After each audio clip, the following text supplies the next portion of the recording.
Hello, beautiful people. Welcome. If this is your first time here, welcome back.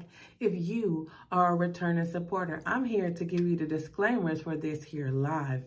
Listen, I do not tolerate disrespect. That's in any way, shape, form, or fashion, whether it's towards me, towards anyone that appears on the screen, towards anyone that appears in the chat. If you have not decided to be a better person, most people will tell you to leave, but I'm going to tell you to stick around because maybe something that is said today will encourage you to do so. Now, I am not a mental health professional. I am just one woman willing to share personal experiences to let you know two things. One, you are not alone, regardless of how much you feel like you are alone, how many times you have felt that, you are not alone. And number two, you can overcome anything that life throws at you. There will be curse words, there will possibly be tears, but knowing me, it probably will be.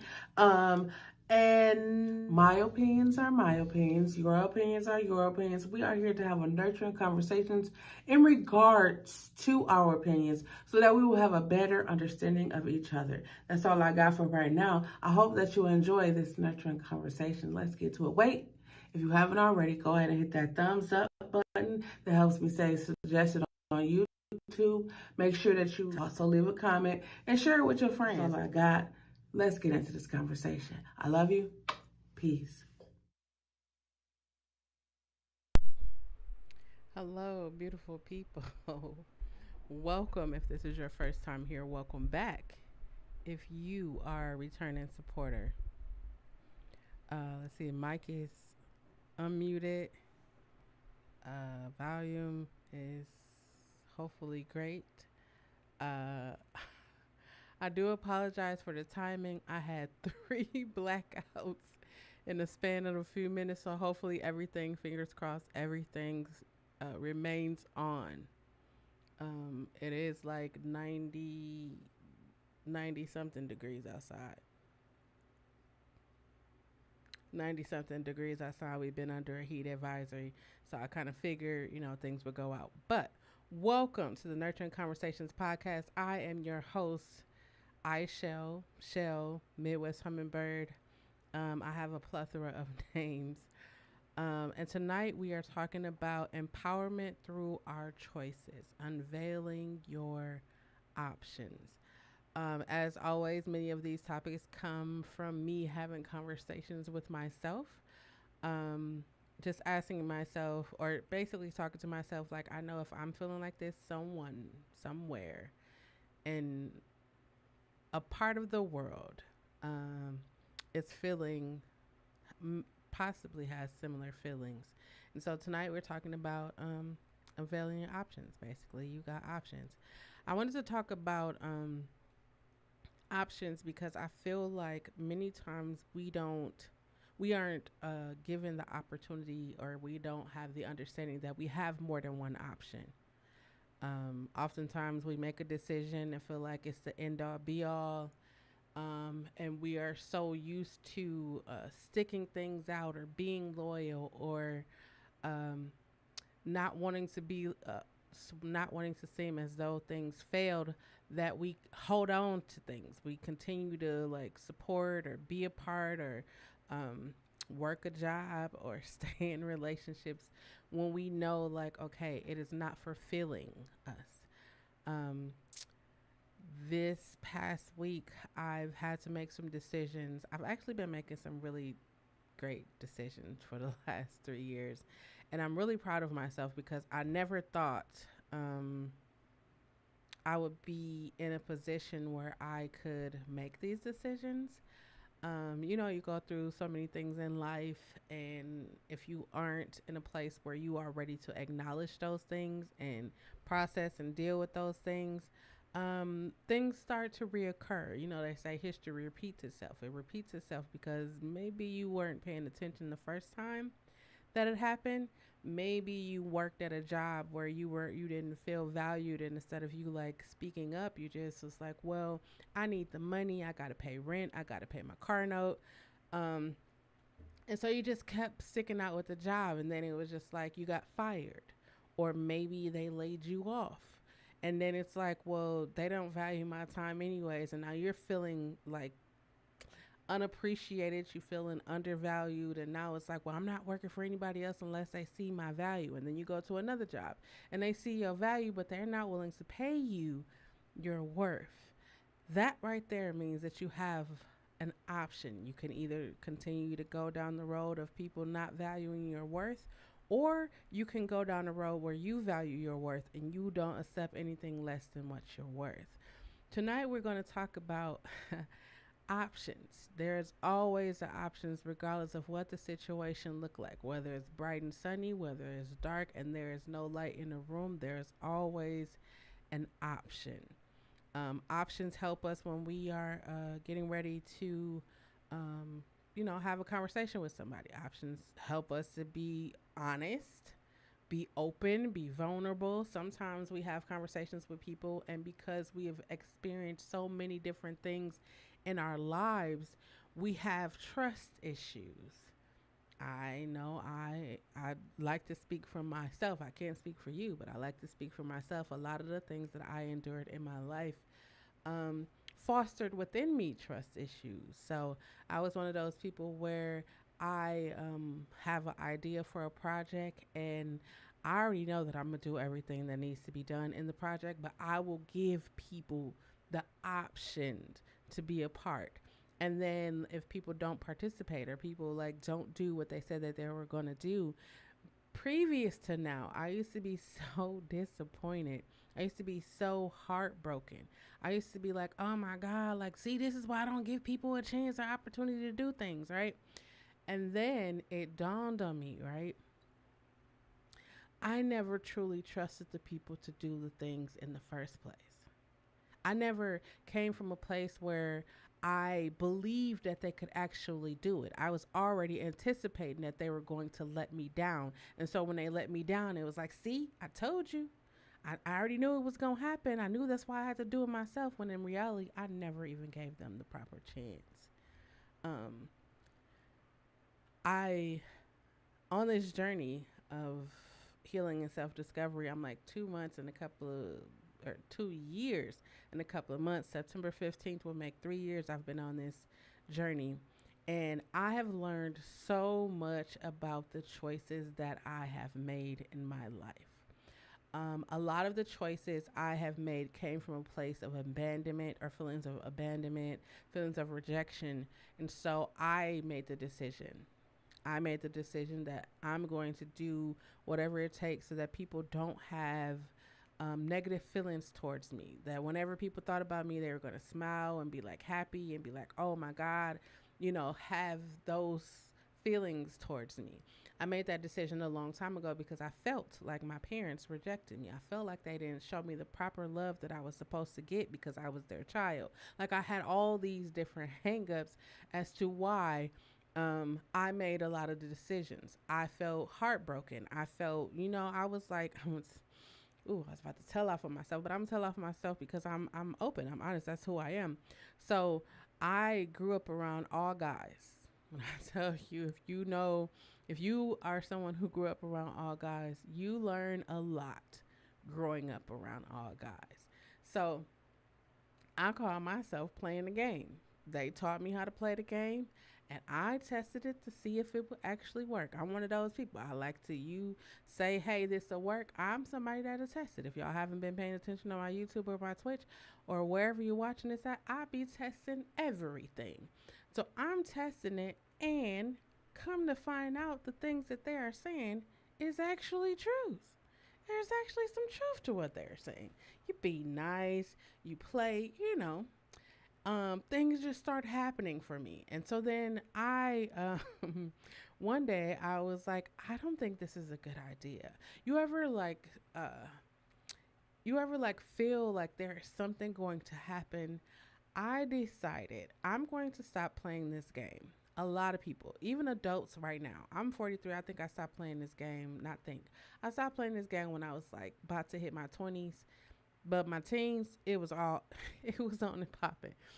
But when I was about to hit my 20s, I was like, I don't want to play those games. I don't want people to play with my heart. I wasn't playing with people's heart, but I was dating multiple people. Like I would go to the movies with this person, I would go to dinner with this person, I would go to the bookstore. Like I would date multiple people, not having intercourse or anything like that. You have to throw that out there because people would think, "Oh, you no, I was dating multiple people." Um and so then people started to catch feelings for me, and I was like, I knew that I wasn't ready for a relationship, and I made it evidently, well, I thought I made it. I'm gonna say I thought I made it. I thought I made it as clear as it could possibly be. However, it wasn't as clear. And so people started to feel like they were in a relationship with me. And then, things happen. You see people in other places, and it's like, oh, so you. So I was like, I don't have that in me to play that game for a long term. Like, I was just testing it out. It works. Being a player works. Being a Mac player, whatever you want to call it, it works. It's just really time consuming, and that's not for me. So I chose, my options was either continue being a player and continue like keeping everything all together, or just be single and don't date and just chill out. I chose be single, don't date, and just chill out because it was less stressful, it was less of a heartache, it was less of a headache, and it was more peaceful. So I chose that. I chose that. Like in this time, like fast forwarding it to now, it's like I experienced a really bad breakup, and I began to think about it, right? Every time situations would happen in my life, like whenever I would feel bad or sad or whatever, I would always go shopping. Like shopping was literally my form of therapy. I had to go to Eddie Bauer, I had to go to Foot Locker and buy the latest Nikes. Like I was just buying. I had to buy a purse. I was buying all kinds of things. And then I woke up one day and I went to therapy. I literally was like, I'm gonna go to therapy, and that's important for me. That's an important part of my process, um, because I felt like I had got myself to the point where I could do everything. Like I was okay. My parents didn't love me. I felt rejection. Why do I make these decisions? I started to understand why I made the decisions, why I allowed things, and it was like, okay, it's time for me to go get some help because clearly I'm missing something. And I go to therapy. And before I get to therapy, they're like, I grew up in a religious organization. And so they was like, no, don't go to therapy because they're going to put stuff in your head. So in my mind, I had this thing. So, I wasn't going to therapy because they was going to put stuff in my head. I already got a lot of stuff in there. I don't want them to put anything extra. And then when I first went and sat on the couch, it was so crazy because when you think about therapy, you think about sitting on the couch. And I went and sat on the couch, and the guy pulled out this yellow notepad, and I was like, oh my God, there's no way this is real. Like, this is happening. And the couch was leather. I remember it like it was yesterday. And so he started asking me questions. And while he was asking me questions, not one time did he ever like put anything in my head or he just asked me questions about myself. And then I was like, okay, this is getting boring because I wasn't one to like to talk about myself. And so then right there, I was like, do I continue down the road of carrying burdens from my past, or do I let it all go? And I was like, yeah, these burdens are getting a little bit heavy. And burdens, I'm like childhood issues, being taken advantage of, not trusting, disappointments, all of that. I'm carrying around all of that. And so I made the decision, I'm going to let it go. Now, I'm going to tell you this. If you decide to go to therapy, or if you decide to find somebody that you are real comfortable with, or maybe it's your significant other, right? Um, Throw caution to the wind and do not care about anything. I'm going to say that. I know it could be uncomfortable talking to other people or sharing or being vulnerable, but if you've carried around that weight for any length of time, I'm not going to say one, two, any length of time, you carried around excess weight, it is time. You have survived a global fucking pandemic. It is time for you to release that. You have the option to release that. But think about it. 3 years ago, you couldn't go outside. There was a major, it still exists. I'm just saying, 3 years ago, there was a major pandemic. We didn't know what our next day was going to be like. You didn't know if you were going to be able to hug people, talk to people, go outside, work, anything. You didn't know. So in my mind, it says I need to go ahead and clear all of this up because I don't know what the next phase of my life is going to be. But right now, I'm getting rid of everything so that I could be good for that next phase. When I thought about it's about to be 3 years, I was like, oh my God, I've really grown from somebody who was just people pleasing and trying to make sure everybody in my life was taken care of to, I'm not going to say so, I was going to say selfish. I guess I should say to being selfish and caring more about me and my feelings and what I think and what I want and what I need. I spent so much of my life, I would say the largest majority of my life, 40 years. I mean, youth or whatever, but I spent the largest majority of my life caring for other people. And it was like during this pandemic time, I'm going to focus on me. I'm going to focus on understanding why I felt like my parents abandoned me or rejected me. I'm going to focus on understanding why I allow people to treat me. Like we be in a relationship, or even, we don't even have to talk about relationships, but like we go to a job or even our family and friends, right? You do everything that you feel is necessary. I want you to love me, so I'm going to show you love. I want you to treat me with respect, so I'm going to treat you with respect. You do everything that is necessary. Yet, people treat you how they feel. Like people treat you or to discard your feelings or your thoughts, or they minimize you, right? And sometimes we disregard it as, oh, that's my family, that's just what they do, when in reality we shouldn't be discounting that or disregarding that. The reality of it is anyone that cannot love, respect, or appreciate you in your fullness of you, whether it's mistakes that you make, whether it's hard, things that you do to make them hurt or feel bad, whatever it is that you do, if they can't love you through that, um, I heard a quote, is it was saying like people bring out the best. The people you love bring out the best in you. And I thought about that and I was like, I feel like that's true. Cuz it's your parents treating you wrong or your brothers and sisters treating you wrong. It shows you what love is. Cuz you probably be like, "Oh yeah, they might do this, or my mother might say this, but she loved me because she watched my kids, or because she lets me go to her house and eat her food in the refrigerator." When in reality, it's you are tolerating that because that is your mother. I remember when I learned, or I made the decision to fully understand a boundary, fully understand what it means to set boundaries or what a boundaries was, and understand that you have to sometimes set boundaries with your family. When we think boundaries, we think like, oh, our safety, we think about, oh, our jobs. But when I think boundaries, it's like you have to set boundaries with practically everybody. You have to set boundaries.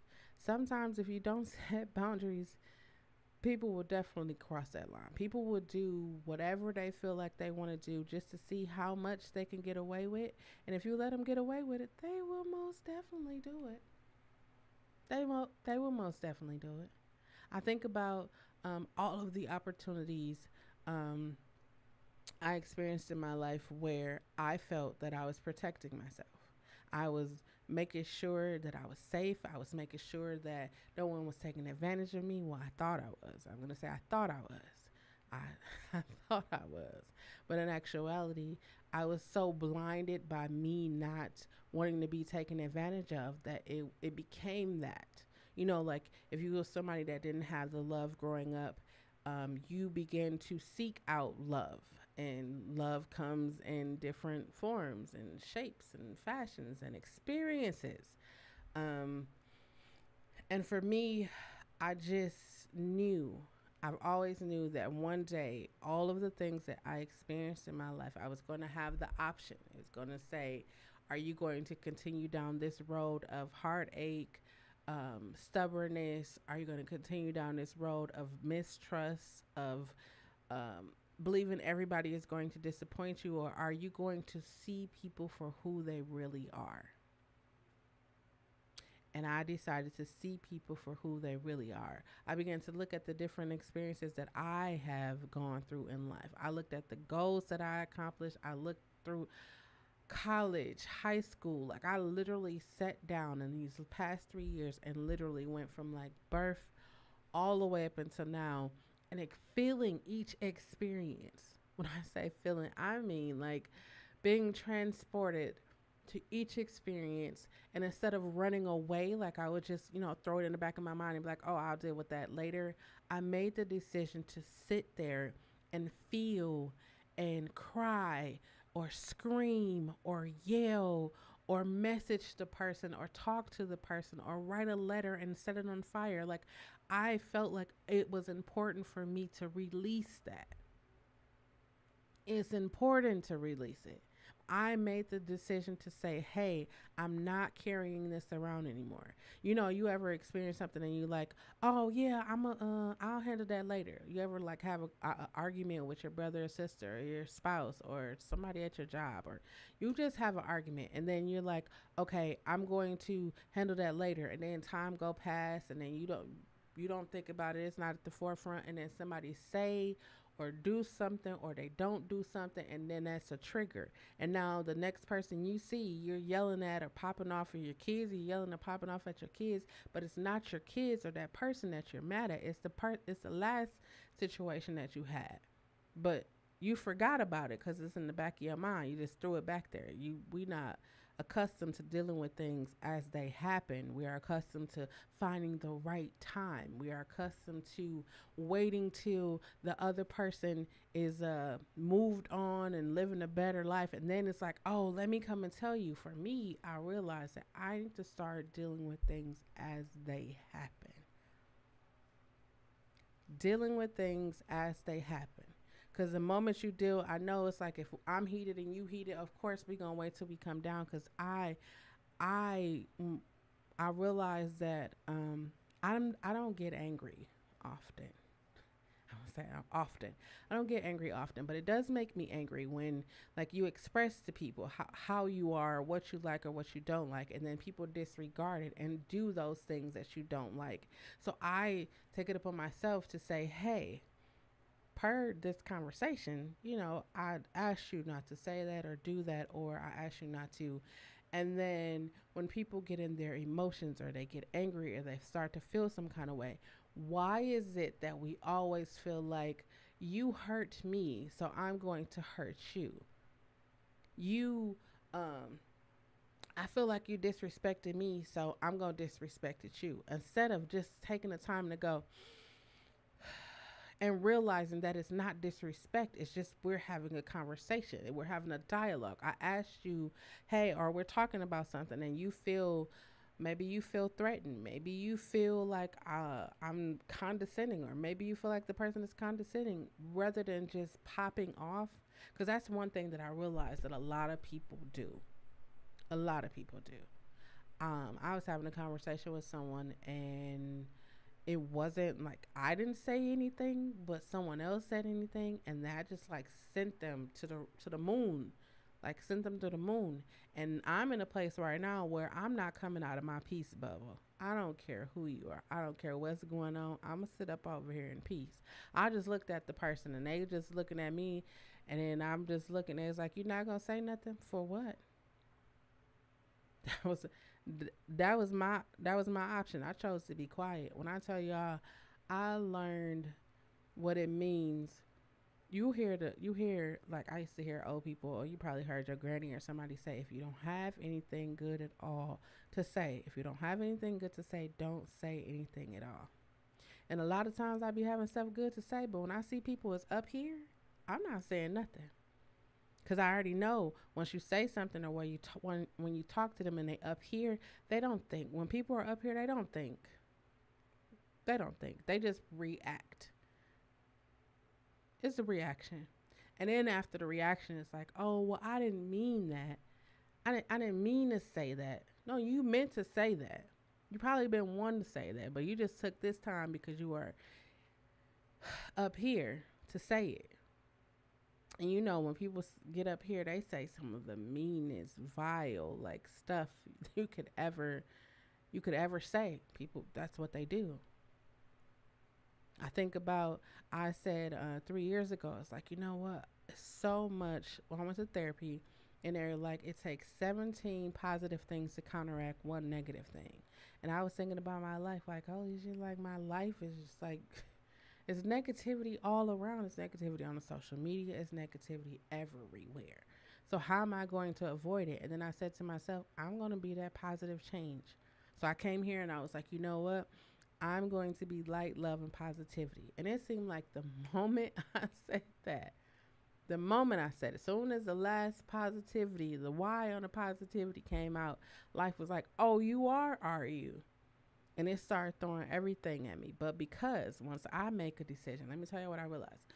Once I make a decision, once I make in my mind, like, okay, yeah, I'm done with that.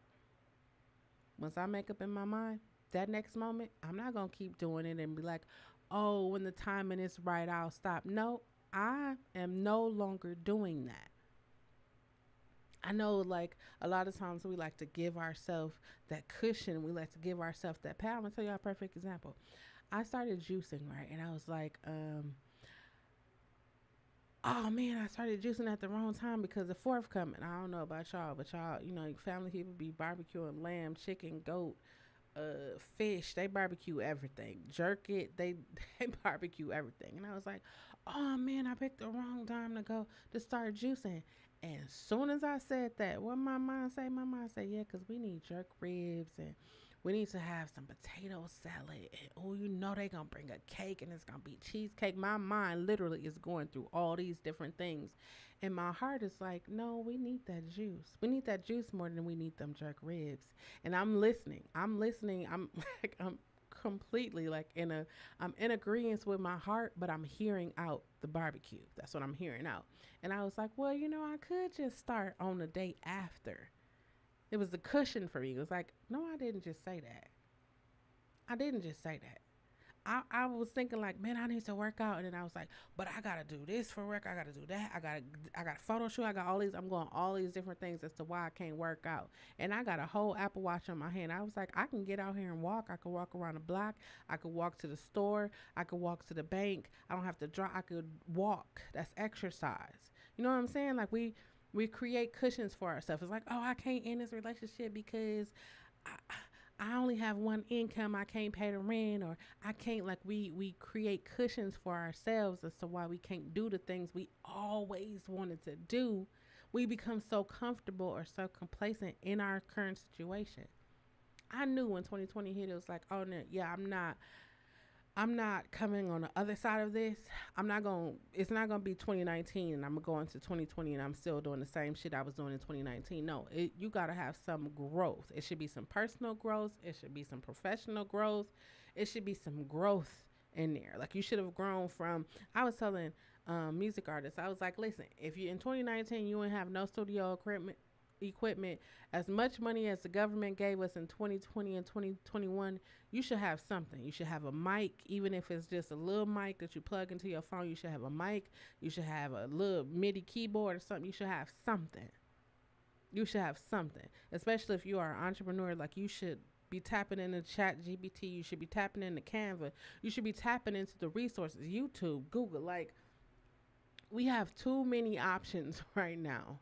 I was telling someone, they was like, oh well, I don't have the resources. I don't have this. I was like, do you have a phone? Yes. Do you have YouTube? Yes. Do you have Google? You know what? I just added this one to my list. Do you have TikTok? They was like, I ain't trying to learn nothing on TikTok. I said, listen, I learned how to be a dispatcher on TikTok. I was telling my uncle, he has a whole trucking business, and I was telling him, like, you know what I found out on TikTok? Like, you can make a lot of money being a dispatcher. He was like, oh yeah, and then he told me the whole process he do with trucking. I said, and then he said, he said, if I would have knew about this in my 20s, I would be. I said, and you know how I found out? It's all these young people that's out here going to get their CDLs and starting trucking businesses and starting, like, my option for me, the option that I chose is like, I'm going to forever learn. I'm going to learn as much as I can. And then I'm not only just going to learn, I'm going to start applying them. I'm going to start applying the things that I learned. I went to look at other people's podcasts, and I was like, okay, I don't want to do that on my podcast. I want to do that on my podcast. This is what I want to do. This is how I want to do it. I went and figured out all of that. And then because I know me, I will keep saying, yeah, I'm going to start a podcast one day. Maybe that's you too. Yeah, I'm gonna start a podcast. Yeah, I'm gonna start a YouTube. Yeah, I'm gonna start gaming. Yeah, I'm gonna write that book. Like, yeah, it's that's me. It be me all the time. And then you see somebody that's like have something similar to yours, and then it's like, who they think they is gonna do? When in actuality, the universe, God, the deity, whatever, whoever deity you serve had already given you the blueprint. You just didn't have the confidence. You just didn't have the ability. Like, you didn't believe in yourself. You didn't have the belief that you could pull that off. For me, I started to realize my decision making. I started to realize why I was making a decision. I would tell myself, like, you know what, I'm going to get to the root of the situation. And when I tell y'all, these last 3 years, I cried the most in these last 3 years. And it wasn't sad tears, it was just tears of like, oh my God, had I had this conversation decades ago, I probably would be different. Or had I had somebody mention that to me, or had someone gave me a different way to look at it. Like, when I started looking at, like, we're like, oh man, I lost. That's all you hear people talk about is loss. And I was like, you know what? I'm going to turn loss into lessons. I've never lost. I've learned from everything. Oh, well, you lost. No, I learned from that. I learned a lot. I learned a lot from a lot of my relationships. I was just joking with one of my brothers, and I was like, you know what's crazy? Um, Everybody who I've ever dated or everybody who I've ever just kicked it with loved me on a level that I can't even put into words.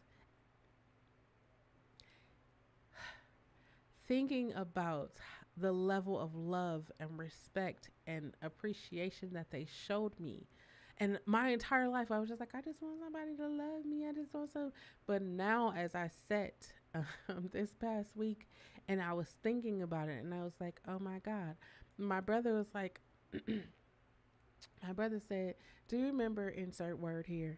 And I was like, yeah. He was like, I remember when you was sick and they brought you soup and crackers, and like you started listening to stuff that they brought, and I was laughing. We were laughing so hard because that was like that was like 2 decades ago, 2.5 decades ago. But I was instantly transported to the very day that he was speaking of, and I remembered how I felt. I remembered everything. And for me, the greatest part of this journey of healing and self discovery has been allowing myself to feel, allowing myself to process, and being able to say, you are safe. You are safe. It is okay that you are feeling, and it is okay that you are understanding. It is okay for you to say whatever it was that you wanted to say then, but you were just mute because you didn't have the courage to say it. It's okay for you to say that. And it's like giving myself permission to say what I needed to say, giving myself permission to like feel love, to receive the love. It's like, yeah, I want somebody that's going to love me, that's going to take care of me, that's going to have a house, we're going to have a car, we're going to have all of this. People want to get married, but they haven't even taken the time to be on the inside of themselves. People are looking for somebody else to change their whole situation, not realizing that the only person that can change you is you. We're going to unveil some options for you tonight. We gonna do that. I realized that I adapted to so many situations in my life. So many. The one that surprised me the most that I adapted to was being homeless. When I say homeless, I mean like there was no home. There was none of this. It was homeless. I was literally sleeping in a car. I was a car lifer. 8 years ago, I was a car lifer. I was real life sleeping in cars at the hospital.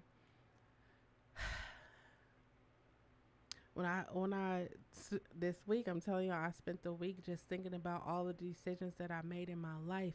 And like sometimes you might get sad about the decisions that you made, but you have to look at it and say, had you not made those decisions, you probably wouldn't be the person that you are today.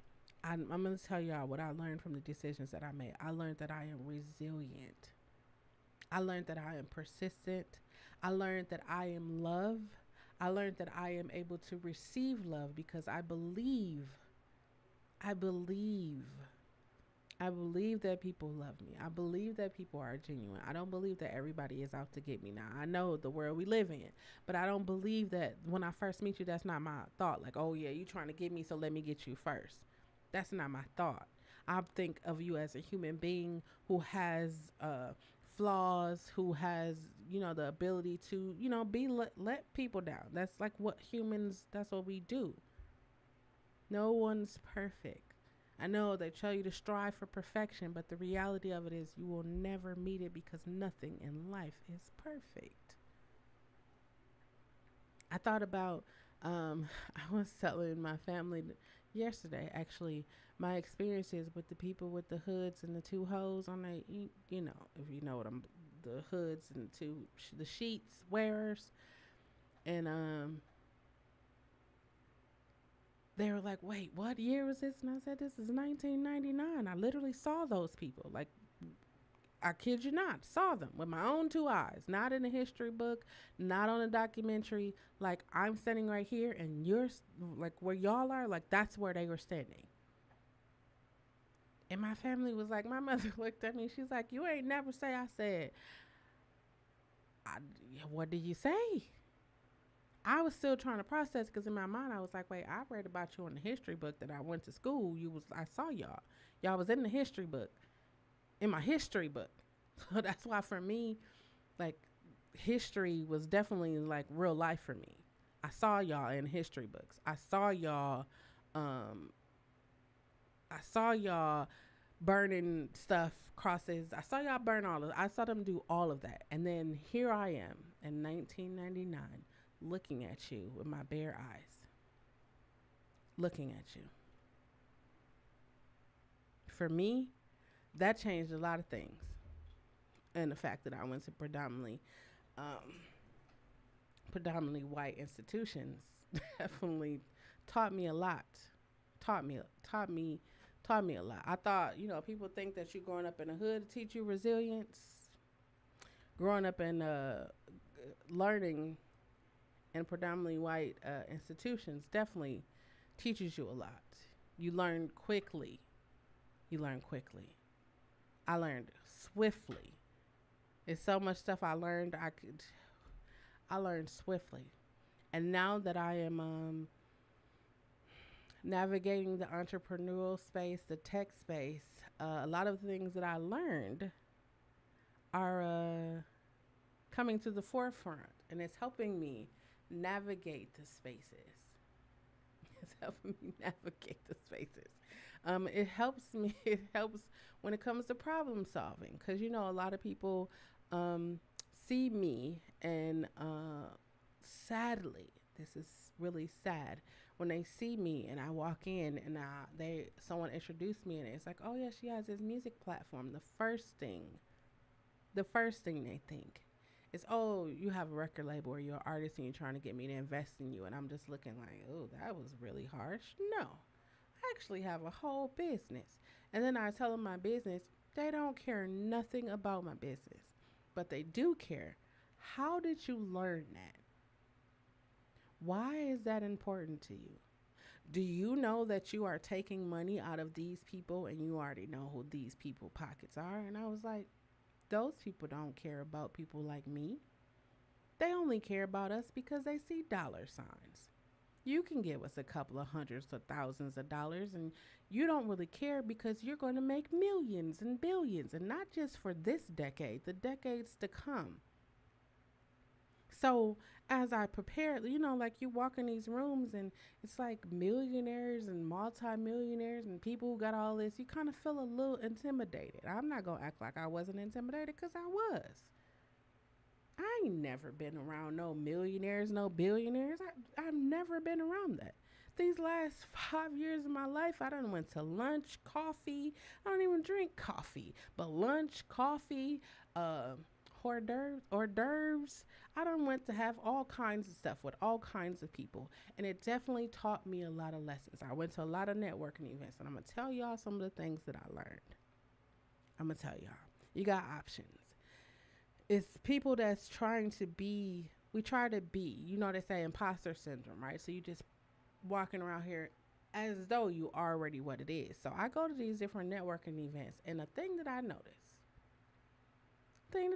at all the networking events, they're gonna have food, and I'm not talking about like just some chicken wings or not. I mean like buffets of food, and right at the end of the buffet of food is going to be liquor. It is always liquor, and I don't just mean no. I don't mean like brown liquor. I don't mean like liquor. I mean like wine and beer, and it's that's like the thing to do. So I started paying attention, right? You walking around the networking event and people just throwing them back, and they're talking to you. They're so cool and they're so awesome. Why? Because they are inebriated. I'm just telling y'all about my options I had. I would go, they would be so cool. They want to know about your business. They gonna talk to you. Oh yeah, my son, my daughter, cousin, niece, nephew, my friend, my spouse, boyfriend, husband. Oh, you should meet them. All of this, right? And the next time you see them and they done sobered up and they are like in a professional setting, they have no clue that they talk to you. It is as if they have met you for the first time. So then I had to unveil my options. Do I play along, or do I say, you do remember talking to me and you said you're going to introduce me to, like, do I play along, or what do I do? And because I have experience in predominantly white settings, I feel like I'm pretty confident in how I navigate those spaces. I feel confident. So now when I walk in a room, I walk in there confidently, like, you know what? Not only am I representing for me, I'm representing for everyone that's going to come behind me to walk in these doors. Where when you guys see us, you're not going to be like, oh, it's just, you're not going to do one of these. You're going to be like, okay, let me listen to you, because there's a reason why you are here. We're not just here. I don't, they asked me a question, right? They said, which one is more important, money or relationships? And I said relationships, and it was like, no, the money was more important because, and I was like, yeah, you would say that because you're white. That's no offense to anyone, but I said you would say that because you're white.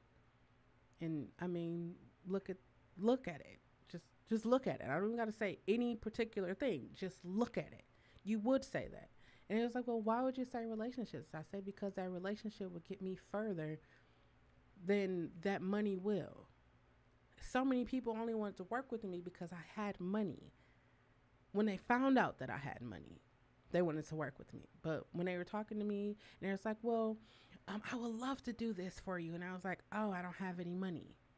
It's like, oh, well, just come back to me when you get some money. But the gag is I had money the entire time. I learned how to play the game. You know who really is there for you, whether they will do it for money or not. Like, they will just really be there. But a lot of people in the last 5 years, I've sat down with software engineers. I sat down with developers. I done sat down with so many different people, and this is all that they do. They good at that. They good at that. And you know who helped me get my business to where it is right now? The people around me, the people I see on a daily basis, the people that if I post a flyer about doing something, they gonna share it on it was those people. It wasn't the millionaires, it wasn't the multimillionaires, it wasn't the CEOs, it wasn't none of those people. They would invite me to the networking events because it's like, oh yeah, this is Chelle and she does this and she shows artists, and they could give a whole spiel. A whole spiel about who I am and what I do. And got me sitting over here looking like, oh my God, so you do know who I am. But when it's time to put that money, they won't do it. But what I realized is if it wasn't me, they would. Y'all know what I'm saying, right? If it wasn't me, they would. I know y'all probably see this these options. You got so many options. Do I play the game? Do I continue to be in the situationship to see how it's going to play out? Do I believe that it's going to get better? You've been in a relationship for um growing up around all guys. I'm telling y'all, I learned a lot. I learned that men know. They know. If they talking to you, they dating you, they kicking it with you, they already know. And what do they know? They already know if they can see themselves spending the rest of their life with you. They already know. They gonna do whatever they can or what you allow them to do. They already know. And I'm telling you this is somebody that grew up around all guys. Like I tell y'all, they know. So if you've been in a relationship with somebody and it's like 1, 2, 3, 4, 7, 14 years, I want to tell you this. It is time for you to start putting your foot down and put your best foot forward. And that's like you probably hoping like, yeah, one day we gonna get married. The reality of it is if marriage is something that that's the option, that's something that you are vying for and you haven't got it yet, you have the option to look at your current situation and figure that out. A lot of times, we just be comfortable with each other. Oh, I've known you since high school, or we went through a lot of stuff together, so you just be comfortable with people. You know what I'm saying? When you get comfortable. Oh, we've been through the pandemic with each other, so we just comfortable. But if your end goal is marriage, from this moment forward, from today, if you're watching, if you're listening, the next steps you should be taking is so that you can be married. If it's your goal by the end of 2023 is to have $50,000, $100,000, your next step while you're listening to this podcast or watching this podcast should be writing out a plan on how you're going to get there. Not, oh, let me toss up prayers to the Lord and he just gonna open up the door. And that's not saying that Jesus can't open up the door because, but what I'm saying is faith or prayer without works don't exist. It's dead. There's no life.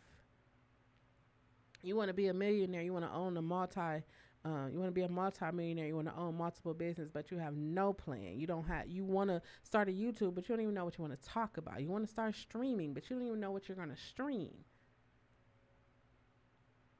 We want a lot of things. I want to be a sprinter. I want to have a sprinter van and live for 6 months in a sprinter. So what am I doing? I am looking at the cost of a sprinter. I am watching other people's videos to learn where I could park and I can't park. I'm learning like what it takes to have. I'm doing the research for it. You know what I'm saying? Like you have that option. And there's so like when I was growing up, like there was like you ain't have as much access to stuff as you have right now. There's so much access. Even if you're one of those people that's an audio visual learner, TikTok and YouTube could definitely teach you some things. Definitely teach you some things. If you are somebody that likes to read, there are so many different journals, there's so many different websites, there's so many different blogs, there's so many different things for any source of education. If you just like to have people telling you, you like to listen to people, there's podcasts, there's so many different resources available to you for free. I was telling somebody, I was actually telling my people, I was like, hey, listen, at the end of this, like for me, it's going to be 3 years on September 15th. And I've watched myself go from here all the way to here. My confidence, everything is up here right now. But I watch myself because I asked myself the tough questions. I made sure like, okay, I'm going to set a goal and didn't just set a goal. Didn't just have a vision board. It was like, oh yeah, I did a vision board because it's a new year. No. Where do I want to be at the end of 2023? I want to have 3,000 videos on my YouTube channel. Okay, what do I need to do to get 3,000 videos on my YouTube channel? I need to have these. I need to have these videos on these days. I need to have vlogs on these days. I need to do this. I got it all planned out. Content planned from now until the last day of 2023. I'm already actually in 2024. I got a plan. I got a plan. And it's like not it's not it doesn't just include me. I'm literally like legacy building. Ever since I turned 40, I don't know if this happened if you're watching this and you're 40.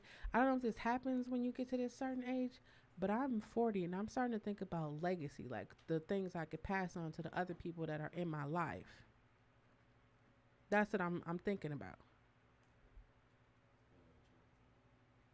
I'm starting to think about how I can share and grow and get wealthy with the people that I love. I'm thinking about credit. I'm talking to people about credit, not just because everybody is talking about credit. I went to a credit hold on. I went into a credit seminar, right? And the guy was like, "How many of you paid to have somebody else fix your credit?"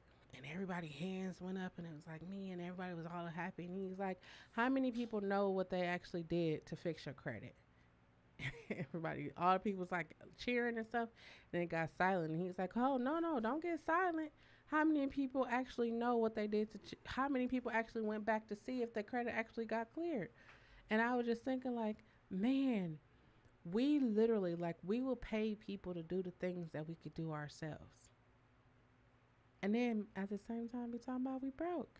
You're not broke. We just need to actually we need to learn financial literacy. That was one of the things that was one of the things that I learned in this 3 year span. It's through 2 years and a couple of months. It's 3 years. September 15th is 3 years.